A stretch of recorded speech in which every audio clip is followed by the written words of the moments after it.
What's going on, guys? We're here with Los Hustle, the legend himself, on his podcast that he asked us to start.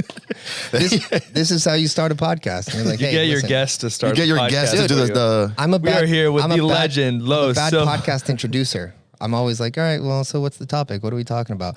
So today we're talking about the death of ad agencies. Right now it's 2022. Technically, by definition, we're in a recession. We might even hit a depression. There's a lot of people. I think one of the best and most opportune times to start an agency is actually right now. Right now. The people that have success are people that need services, consulting, different things like that. And so I'm here with the biggest agency group basically in our space, Joel and Sergio from Agency Lab. What's up, guys? How's it going, man? It's going great to be well. here. Excited to have you guys here. So tomorrow we have an event and they're speaking. So we're happy that they're here and we're doing a little podcast and we're talking about the death of ad agencies, right? Because what's happened is since kind of like Ty Lopez started the whole thing, everybody started ad agencies, and now everybody realizes that, man, there's a lot of work in that. You know, if you start an e-com ad agency, you're really starting a content creation company. If you're starting another ad agency, you got to be proficient at that thing. And people are more concerned with their dollar spend and their return on ad spend right now, and it's harder than ever. And so there's a lot of things that you can do now. We're going to talk a little bit about that to pivot and kind of capture one of the most opportunistic things that you can right now, which is what everybody wants to do, which is build a brand, do content distribution, right? Yeah. The ad agency model is fundamentally flawed, at least the way it's been taught over the last couple of years. So, you know, you go on YouTube, you see some YouTube videos on how to run a Facebook ad, then you send cold leads to business owners who don't have a sales process in place, they don't have nurturing systems in place, they don't have a brand in the area, and then they don't get results, and 2 months later, you're starting from scratch with no clients. A client left you because you couldn't, the lead sucked. Mm-hmm. But it's because the model itself is flawed. And so there's some creative things you could do now to warm up the leads and get them to be, have that natural know, like, and trust factor before you even get them on the phone. Yeah, I think it's flawed when you're selling a lot of that stuff because, you're dealing with someone who's picking up the phone who's making $10 an hour. So they'll answer when they answer. If they want to answer the phone, they're not going to do any follow-up. And so the lead is a bad lead because it's not going to the owner. It's going to somebody who's wants to get out of there at 4:00 or whatever, or they want to take an hour-long break, and they're not going to call anybody back. And so you're sending leads to those people, and it's not generating success or sales for them, so they drop you, right? So the retention on that is hard. Scaling is hard. They want to know what's going on, but they're actively uninvolved. And in none of this is it helping them build some sort of a brand for themselves or for their business. And so I think one of the best models that's coming up, which is really kind of like the total addressable market, is anybody that is in business is doing content and content distribution. And I think just to chime in here, I think lead gen was founded on direct response advertising. And direct response in nature is very much a short-term game. So when no one was doing it, you could play the short-term game and win. Right. But now that everyone and their mothers and their grandmothers are running lead gen ads, and you could literally get a teenager to go on YouTube and learn how to do lead gen for chiros or dentists or roofing companies. You have to figure out, how do you play the long-term game now and profit? Because if everyone's playing the short-term game and it's easy to get into and the barrier to entry is low, it's really hard to monetize. And I think what's going to happen is the people that either add consulting in addition to lead gen or offer more premium services like content creation and brand building will win. So those are my thoughts. It's like, just to give you guys one more analogy, how hard is it to become a plastic surgeon? Let's compare that to something like real estate, real estate agent. Right. Real estate agent, one day you decide you want to become a realtor, you go study, you pass a certification, you get into a team, boom, you're a realtor. Yeah. Plastic surgeon, you have to have a decent enough IQ to get into college. Then you have to have decent enough IQ to get into medical school. Then once you graduate, you need to have enough financial IQ to get a loan. You have to have good credit. Then you have to go open up a location, have all this liability. Then you have to go hire people. And then you have to produce amazing results for people because you've got people's bodies on the line. So it's extremely high barrier to entry, but plastic surgeons on average make way more than a real estate agent. Now, are there some realtors that make a lot of money? Sure. Right. But the idea is those who play the long-term game where there's a higher barrier to entry will win. And I think for ad agencies, if all you're doing is lead generation, you're kind of just like every other realtor on planet Earth. Yeah.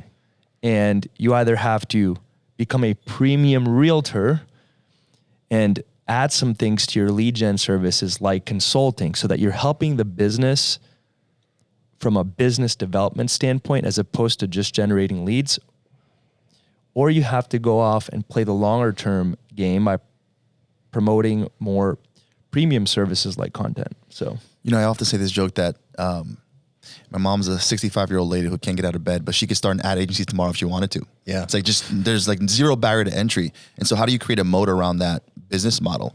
It's zigging when everyone else zags.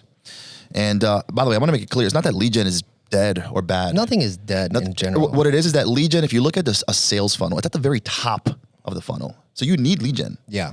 But then the problem is you're just doing the top without helping them get to the very bottom, which is the closest thing to sale, to purchase, to getting someone to buy. And that gap in between is the nurturing, is the branding, is the content, is making sure that people have an awareness of who you are and why they should do business with you as opposed to a competitor down the street. yeah, like if I was starting a brand new agency from scratch today, I would not do lead generation. Unless I'm a brand new beginner and I have zero experience and I just want to get started with something. But myself, I would absolutely offer content creation. Well, the thing is, when management. you do lead gen, it takes 11 times someone seeing you, 11 touches for somebody to be like, oh, no, like, and trust. And no one wants your business card. They're Googling you. So they're really looking at your YouTube. They're going to see if you have a TikTok. They're going to see if you have an Instagram. They're going to see how many posts you're doing. They're going to see what kind of content. They might follow you and then start to engage with you and maybe join your notifications and they maybe start connecting more. And then if you increase that with ads, then you have omnipresence, and then people are like, man, like I see this person everywhere, right? You create kind of like that billboard effect. And so I think that's what people should be selling people, because everyone is desperate and scared right now. They're like, man, what do I do with my dollars? Like if I just spend money on direct response and like there's nothing else following, like I don't have a good social. Nowadays you kind of seem shady, like, yo, that person's not online. That's kind of sketch. I think also if you play the ad agency lead gen direct response game, it exposes the business owner if they don't have their shit together. Right. Because you send them leads. But that'll be your fault because they're like, oh man, this doesn't work. You're getting fired because they don't have a good business model. Exactly. And look, you obviously need leads. So lead gen is not dead. Advertising is not dead. But as a service, if all you do is send them a lot of opportunities and they're not ready to close those opportunities and handle them and nurture them, you're going to expose their business. And guess what? They're not going to look internally. They're going to look at you. Mm-hmm. This is something really interesting that I noticed to prove this point. When I was running my ad agency, we noticed that the perfect amount of leads to send them on a daily basis was 2 to 4. If we sent them 1 to 2, it was too few leads. But if we sent them more than 5, our retention rate would drop. Because what would happen when we sent them so many leads? It truly overwhelmed them. It exposed the system, the lack of systems that they had. So 2 to 4 leads a day was the perfect number where they had enough leads to grow their business, but not too many where everything broke. Yeah. And I think now if I had to start all over again, I would offer things like content because it lowers the risk of exposing them. You're playing the more long-term game with them. Right. Your job as an agency owner, and I actually, all the agency I ran, I never called myself an agency owner, marketing agency. I would always present myself, even on the sales calls with our sales team, I would say, hey, identify yourself as a business development firm. You're there to pluck the holes in the business and help them fix it and grow. And one of the easiest levers in a business you could, that if you just pull it, it fixes so many things, is content. building a brand. Yeah. It makes sales easier. It makes the lead gen easier. It makes the talent acquisition easier. And you could also charge more. So for example, Dr. Oz, we all know, right? He's probably not the best doctor in the world. Right. But why could he charge $5,000 or whatever it is for a consultation He's Dr. when Oz. someone else is charging, it's free? Because he's Dr. Oz. It's the brand that he's built. And so Right. he's owned because of the brand, because of the content that he's distributed through, TV and social, et cetera, he could charge significantly more. And so how much easier would it be for me to get leads for Dr. Oz and get them to convert? Cake. It's light work. Right. And so that's why the model, the ad agency, just lead gen model is fundamentally just flawed. Yeah, I think it's also really difficult to produce results for agency owners that are kind of like stuck in a certain financials, like, $10,000, $20,000, $30,000, because they don't know how to hire. They're usually hey, I know how to do ads, or I know how to do some editing, whatever. And so it's hard to figure out fulfillment at scale, because they're like, well, I've never hired, and now I got to hire, and I got to manage, and I got to do the biz dev, and I got to do the sales. Like, whoa! And so they get stuck, and they get burnt out, and they're like, man, I'm out. Like, there's got to be something easier than this, because now I'm making $50K, but I can't breathe, and like I can't. My kids don't know me. Like, I'm not doing anything. Like, I don't even know if I can keep this up. And some people are gonna be like, yo, dude, you're not producing results, so now you're losing clients to gain them, and you're still doing all the work. So I think with content creation, you can systemize them. We've systemized the process to make it very simple for people to just bring people in and service them and deliver value, so agency owners can just really focus on marketing and sales. Mm-hmm. You know what also I like about the just offering this as a service? When you're doing lead gen, the work is on you. Right. When you're doing content as a service, the distribution is on you, but getting the creatives is on them. Right. So you're putting some responsibility on them. And now, this is just pure human psychology. When they do the work, they see more value in it. Right.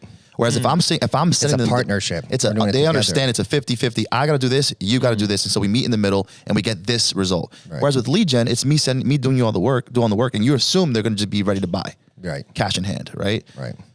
Yeah, I think it creates a longer opportunity for people to stay, like stickiness too, because ad agencies they're revolving doors. Like it's kind of like we were talking earlier, like bros trying out like the new Eno Explode. Like, oh, that's new, shiny thing. Like, I'll try that. I'll try that. Like, you just want to try anything. With content, you're like, all right, well, if we did more, like, how do we develop more? And like, you start to create longevity and elasticity of that person, which gives you better lifetime value, so you make more money as an agency owner. Like it or not, selling content services, you're speaking to their ego.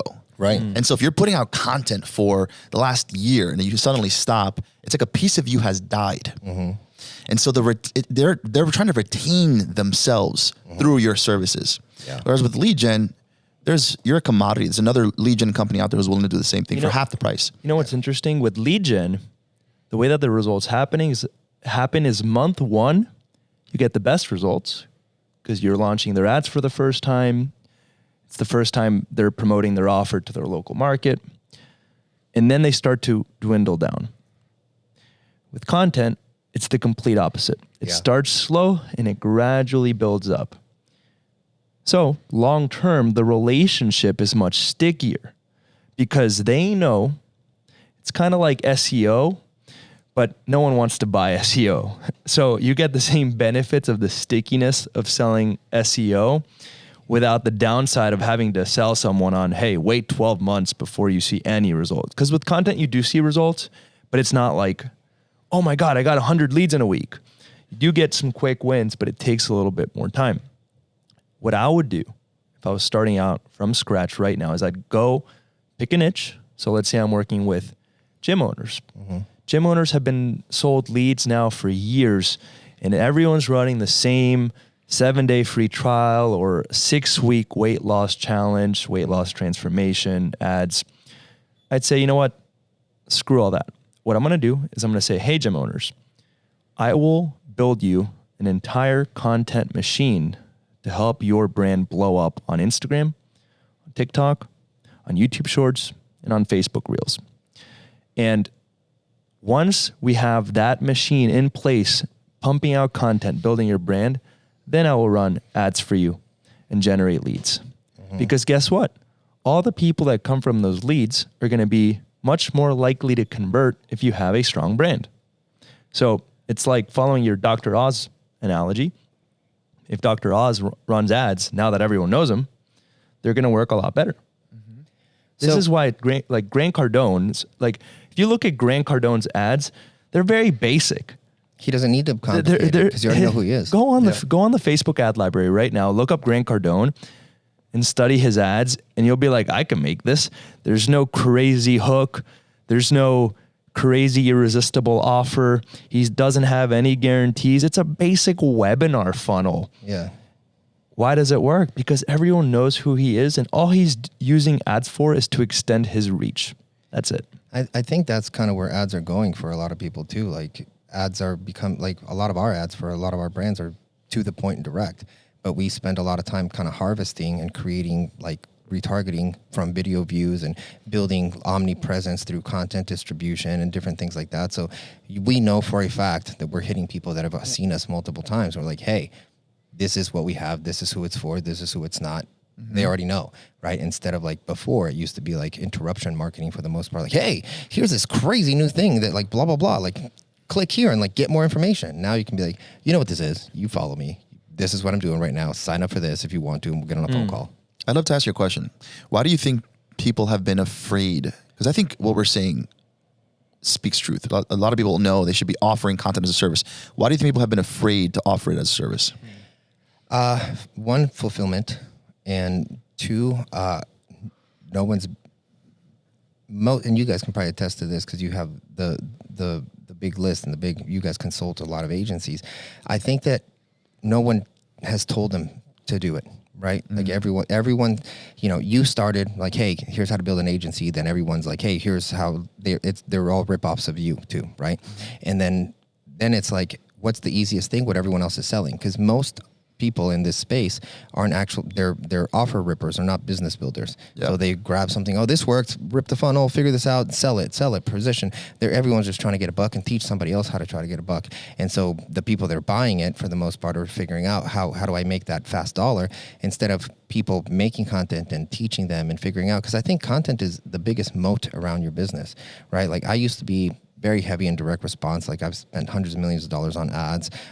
And I always used to say like, branding's silly. Like, you don't need that. And I think you need that more than ever now, more even so than ads, because now no one trusts anybody. People need to be educated more. People need to understand more, and people know, like, and trust, whether it's e-commerce or you're a dentist or whatever.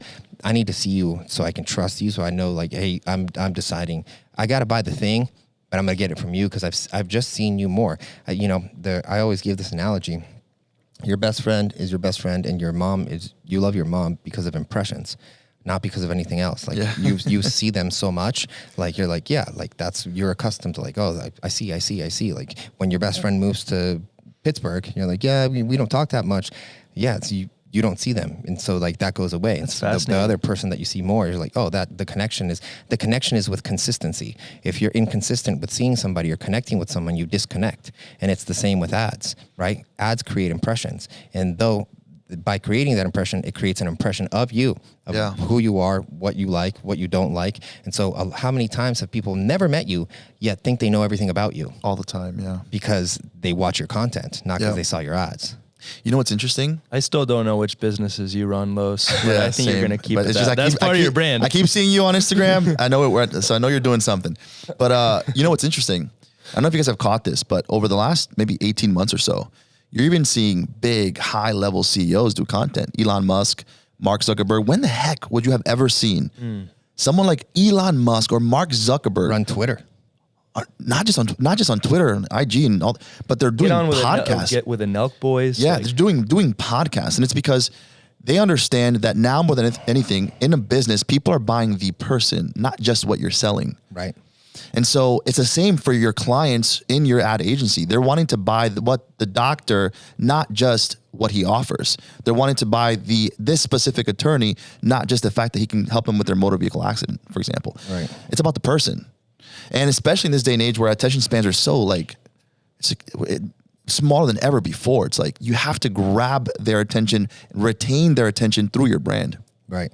We have a method that we use with all of our brands, and we have a coaching thing called IE, which stands for Influence Engine, which it runs off this method called C4, which is content, community, conversations, and then conversions, right? And if you have those 4, you have an explosive business, right? That's why it's called C4, right? And so that's how any Sounds business... like a supplement. Sounds like a pre-workout. It is a pre-workout. Well, there's also a pre-workout. It's a pre-workout to blow up your brand. Right. So content you create, right? Then you move into some sort of community, which is basically anything from a Discord all the way up to your text message list or whatever the case, right? You're in a community. You're surrounded by people that are kind of a part of that. Then you have conversations. You kind of send questionnaires or jot forms or whatever, and you figure out like where they're at, and then you bring that into conversations into the conversion. And then you sold somebody, but you put them through 3 methods. All 3 methods have one thing in common. You're still shoving content down their throat, but it gets more specific and more detailed as it goes because you have a little bit more understanding of where they are, who they are, what they need, what pain point, and what to solve. So by the time you get into the conversion side, you're taking orders. You're not selling anything. Let's talk about the fulfillment, which you said is one of the reasons why people find it to be difficult offering this as a service. I think most agency owners who get started, they believe they have to be the one doing the work. They don't know any better. And this is how you build a business. For example, 450 clients that we worked in one of my agencies, I didn't set up a single ad. Right. It's not me doing the work. You hand that off to other people who could pass off and take They're better than you. by far better than me. Like I don't know how to run a Facebook ad. Right. You sell Facebook ad services. Right. I know the overall theme around it, but selling the Facebook ad services is not something I'm the best at. You got to find other people who are better at it than you, pay them accordingly, and then pass off the work. So you get all the benefit of being able to say, hey, I offer content as a service, and I know it's going to help you get, most importantly, it's also going to get the result that the local business is looking for, which will allow you to play in a space where you're pure. Because you can't sell just lead gen and feel good about what you're selling, because you're selling a flawed model. Right. Yeah. I mean, this is why I feel like I'm cutting you off though. You were going something with handing it off. It's just about, it's like, I would never feel good about just selling lead gen. I would feel like I'm just taking people's money. And so understanding that, hey, I don't have to be the one to do the work. I know this is the thing for them that they need. And you should know how to do it so you could, sell it accordingly. But the way to build a business is not by you being the one to do the work. The way to build a business is by attracting or hiring out the fulfillment to people who are better than you at it. And I think one of the biggest, because you said the biggest bottleneck around people offering this as a service is A, not knowing that they should, which now they know they should. And 2, and most importantly, where do you get the fulfillment? Right. And it's significantly easier to pass it off and continue to, now you're running a sales organization. Now it's just the sales. Fulfillment's taken care of. They're getting great results. Was Steve Jobs building every Apple computer one by one and going into the factory and personally manufacturing it? No. Yeah. That's the way you build a real business. You have a good product and you focus on the front end sales and you boom, boom, boom, boom, boom, boom. And the product, then the products are taking off and you get more and more referrals. It's like now you're getting business coming from everywhere. Yeah. I think what's really interesting is ad agencies around the Tai Lopez SMMA era became popular, right? It's like sell Facebook ads to local businesses. And I think even him, it was maybe even a step below that. But then afterwards, Facebook ads for local businesses became really popular. Facebook ads for e-com brands became really popular.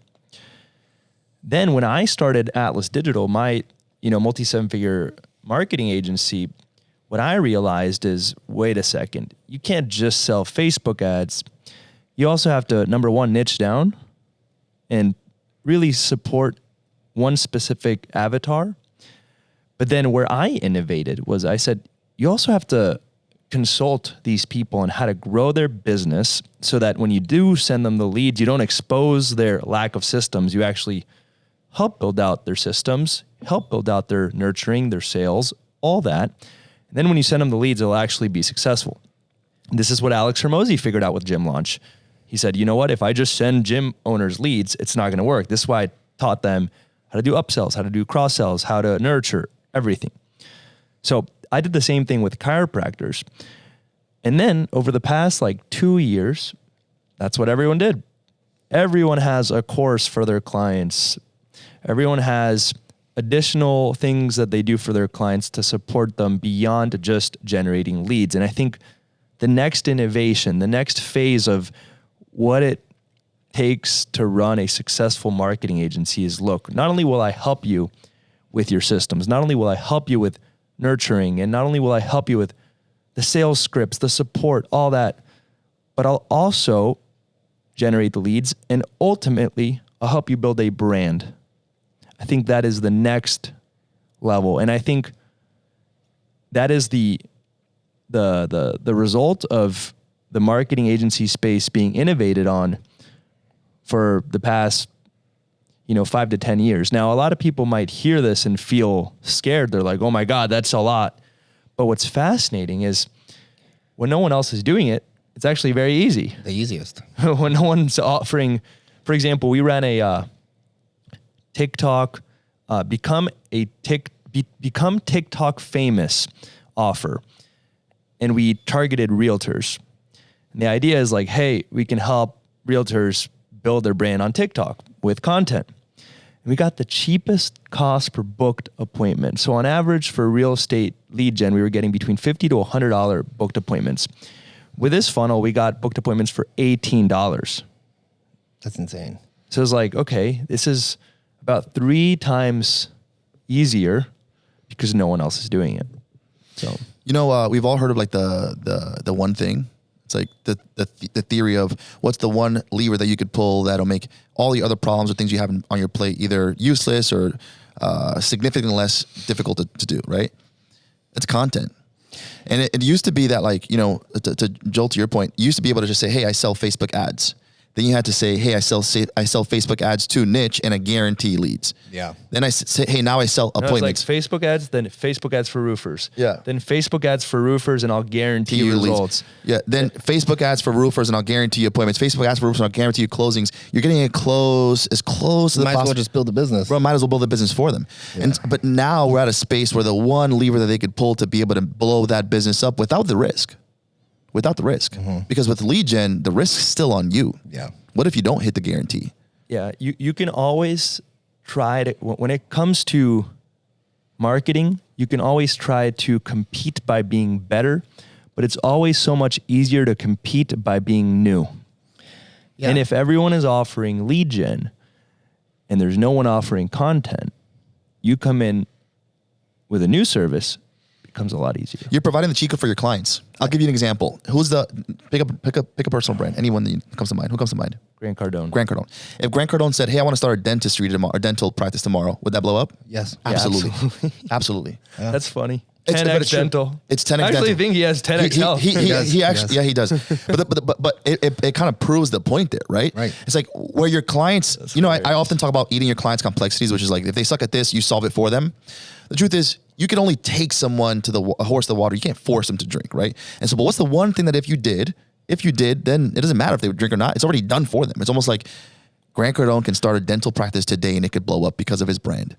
In the same way, it's a cheat code. You could do that same hack for your clients. I think that content too is a gateway drug for more services, right? Like, yeah, you can come in on content and you're like, well, dude, now that you're getting leads and you're getting brand exposure, you need a funnel.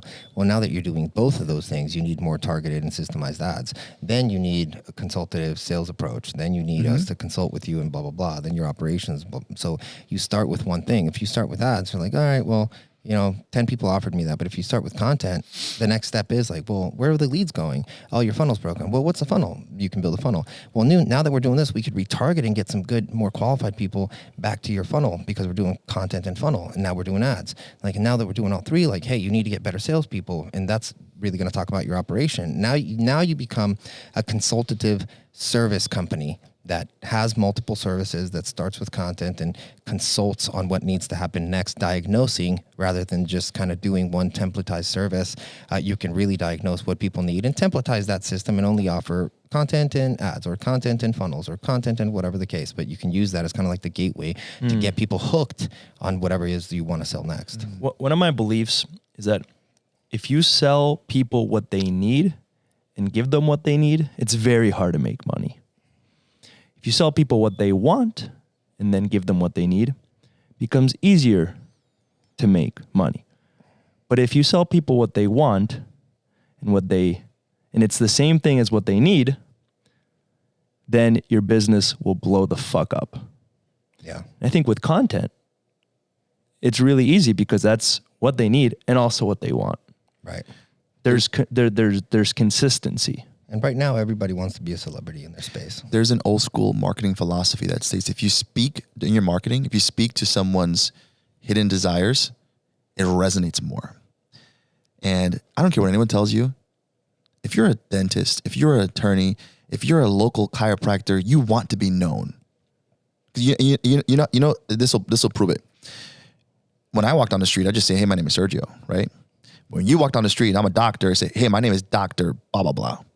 They identify with that identity. You're speaking to their desires in the marketing stuff. You say, "Hey, here's what I offer. I offer content. I'm going to make you the local celebrity dentist in your area." Why do people pay 20 grand for a blue check mark? Recognition,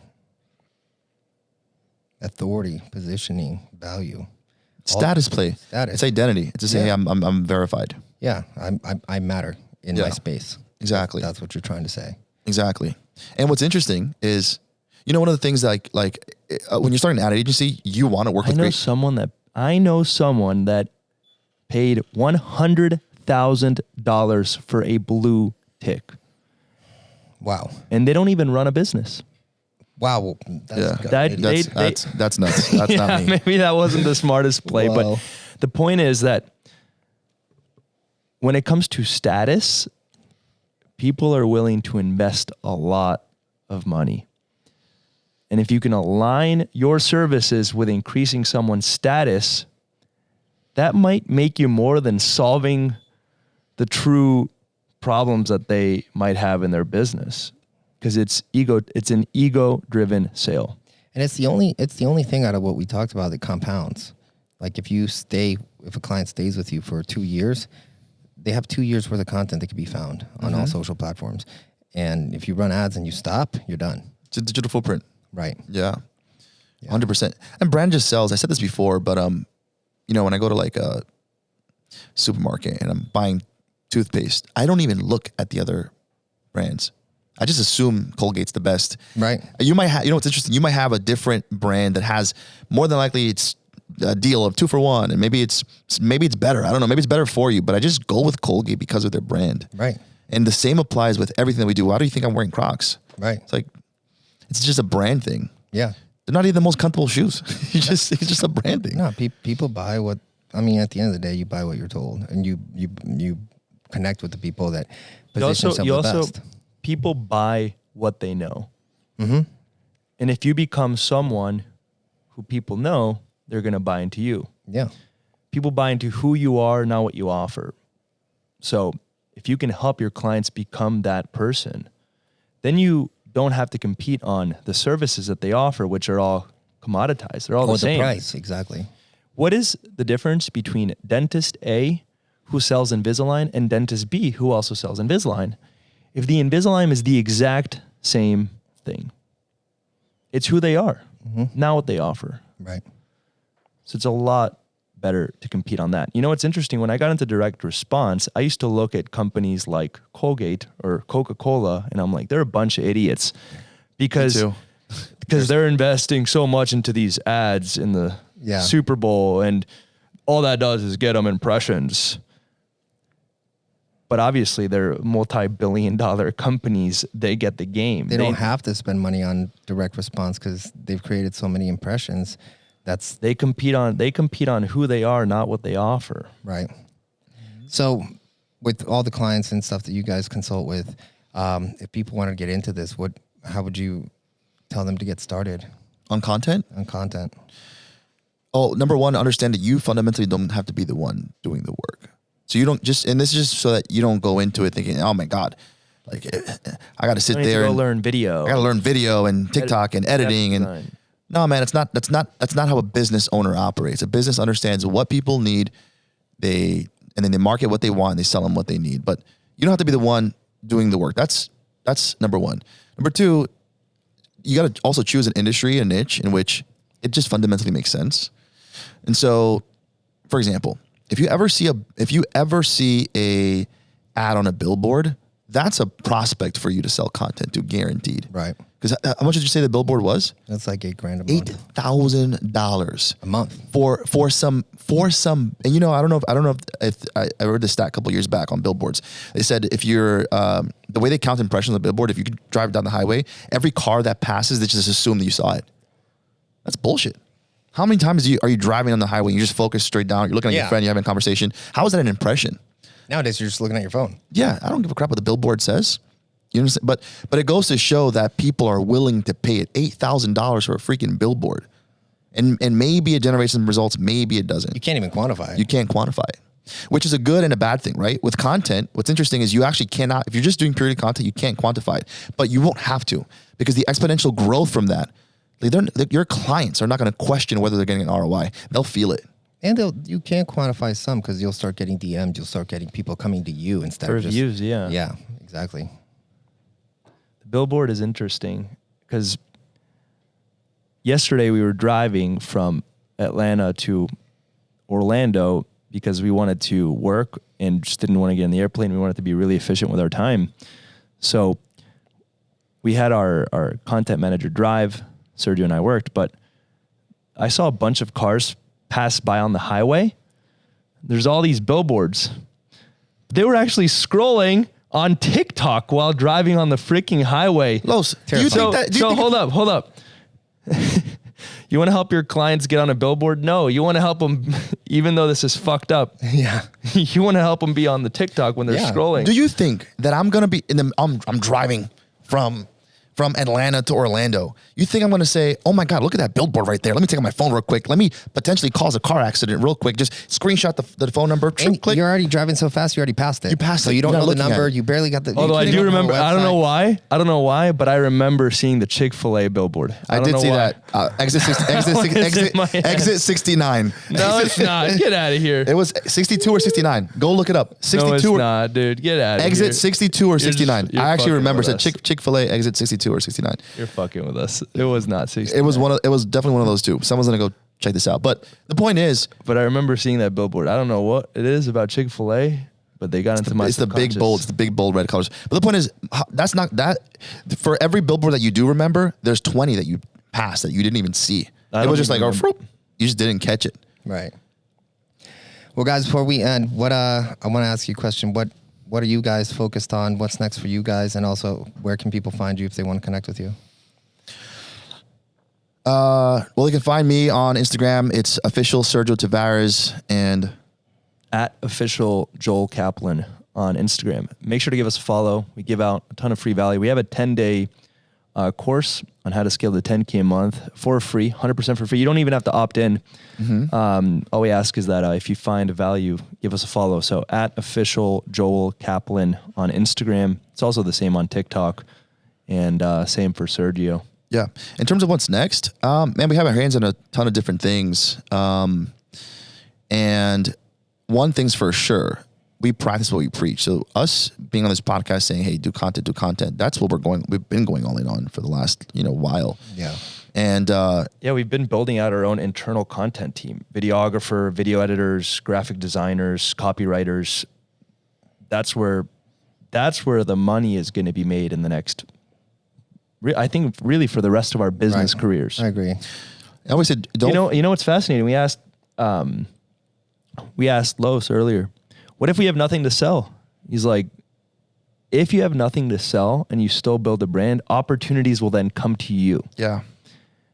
So even if you have nothing to sell, if you build a brand, think about it. Instead of you going out and chasing the opportunities, they'll just come to you.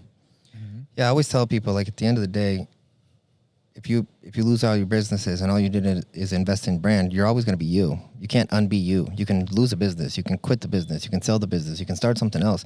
But you can't start Joel again. Like, you're always Joel. Like, you're always Sergio. Like, you're always you. So, but that person can sell anything. Like Grant Cardone can start a dentistry because you're always going to be you. So if the worst case scenario, you're investing in yourself more than you could in any other capacity. And you're with you for the rest of your life. That's it, dude. You better like yourself and make some content about it. Yep.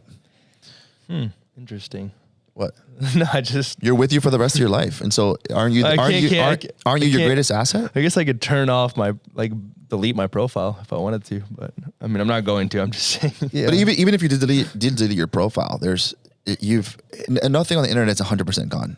So Right. it's going to always be there. And so there's semblances of you, whether you like it or not. Whether my Instagram got hacked.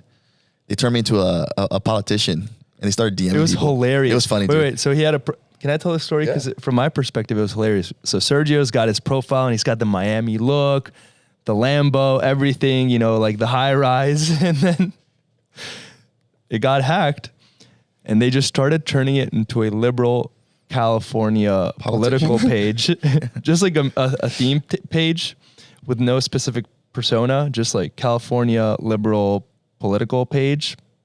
And what's crazy is that when they hacked it, you weren't verified, but then they got a blue tick on there. Yeah. That's amazing. So they literally stole your profile and then verified it. And then gave it back. No, they didn't give it back to you. No, No, it's gone. But you know what's interesting about brand? So you know the way I found out? You logged in, or you? No. Actually, one of my clients for like a different business, he texted me and he's like, "Hey man, I didn't know you were like a politician." And I was like, "What are you talking about? Like, I'm not into like right. you know." And then he's like, "Yeah, check out my." He took a screenshot and he sends it and he texted me and I go on my IG and I'm like, "Whoa!" But my brand has always been like, I don't lean either way. I kind of just do my own thing. And he was like, "Oh well, it looks like you're heavily leaving this side." So he associated what he believed my brand to be, and that's what caused him to reach out in the first place. And so that shows you that your brand, good or like whether you kill it or not, it speaks about you forever. Yeah. 100%. Forever. Yeah, dude. I think building a brand, as we said, is the future, and it's a moat around your business, and it can build you opportunities for the rest of your life. Absolutely. It's the cheat code. I'm going to end it off since you wanted us to start it off. Yeah, you end it off. All right. We start the podcast and we end the podcast. We started, we ended. All right, guys. Lowe's just chills. Hopefully this was a good one. Again, the biggest takeaway is do content, sell content if you're an agency, if you have an agency that you're building, and don't neglect to invest in your own content as well. Yeah, 100%. Guys. Yeah. Well, thank you guys for being here, guys. Subscribe to the notifications. Join their Facebook challenge or their challenge that they're doing. Go subscribe to their accounts. Subscribe to this one. Join notifications. Share this with a friend if it's something that you guys got value from. And we will see you on the next episode. We do these 3 times a week, and you'll see all the shorts coming out weekly every single day as well. We'll talk to you guys soon. Bye. Peace.